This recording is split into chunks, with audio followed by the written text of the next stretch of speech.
Welcome to Apex Philosophy, the perfect place to find motivation. Be sure to subscribe and listen every day so you can become your best self. Please like and share the video to help inspire others. See the hostility behind the friendly facade. The Law of Aggression. A summary based on Robert Greene's book, The Laws of Human Nature. Men are not gentle, friendly creatures wishing for love who simply defend themselves if attacked. A powerful desire for aggression has to be reckoned was part of their endowment. Sigmund Freud. According to Robert Greene, some people are more aggressive than others, but all of us have a potential for violence. And if we don't recognise it and take control of it, it will do more harm than good. Today, we will learn what he recommends that we do about it.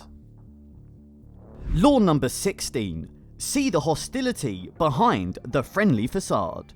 The Law of Aggression. People appear to be nice and civil, and they are often polite to your face.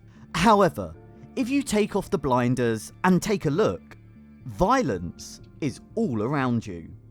It is especially showcased on the news. Gang killings, mass shootings, wars and genocides are all way more prevalent than we would like to think.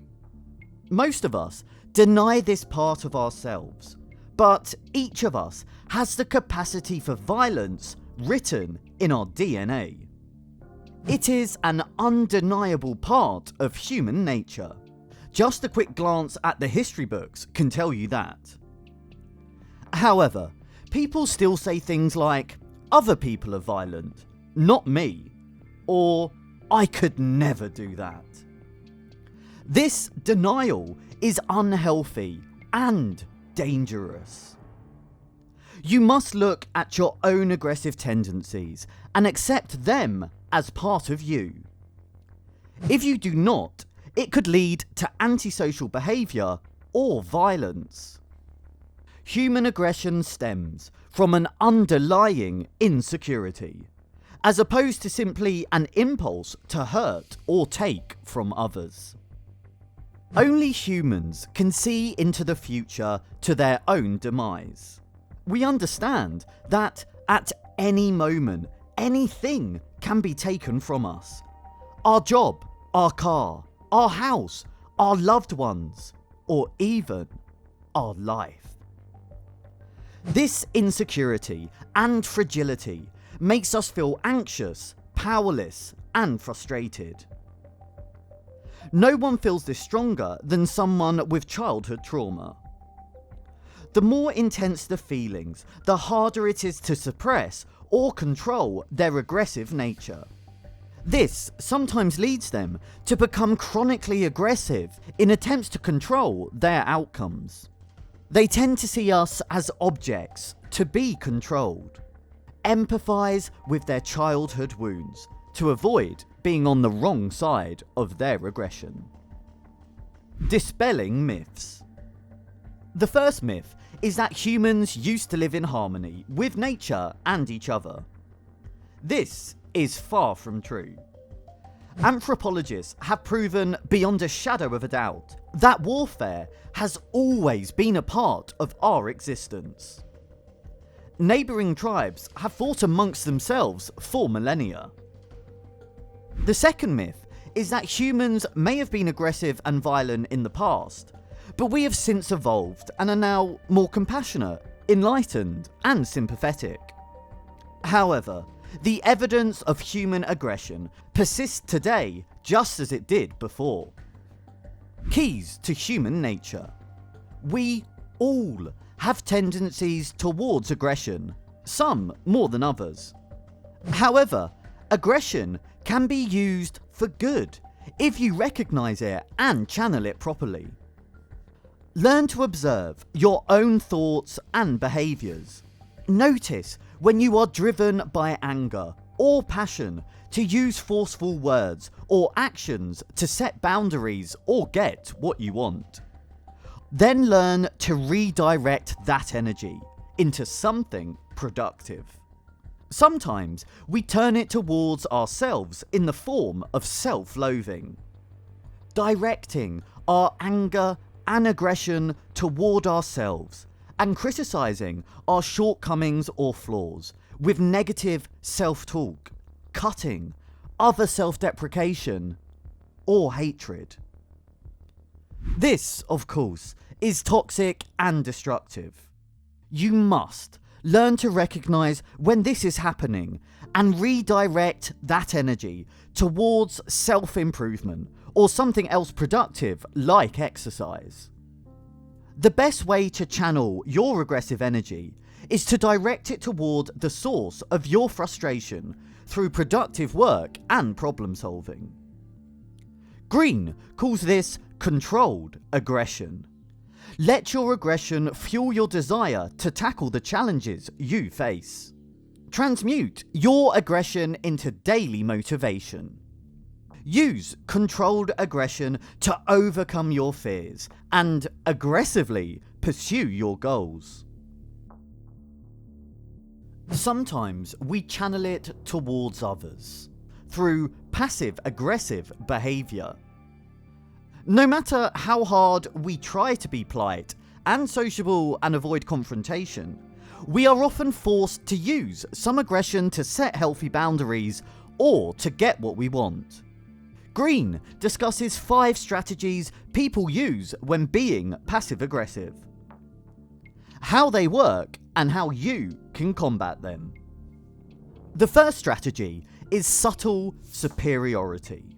They do or say things that hint that they are superior or more important than you are.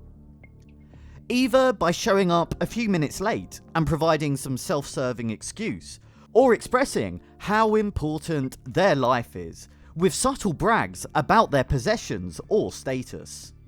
You can combat this by discounting their excuses and not being impressed by their so-called accolades.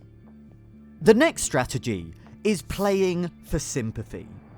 These people are always the victim and play on people's empathy to get what they want, often using guilt or shame on their targets.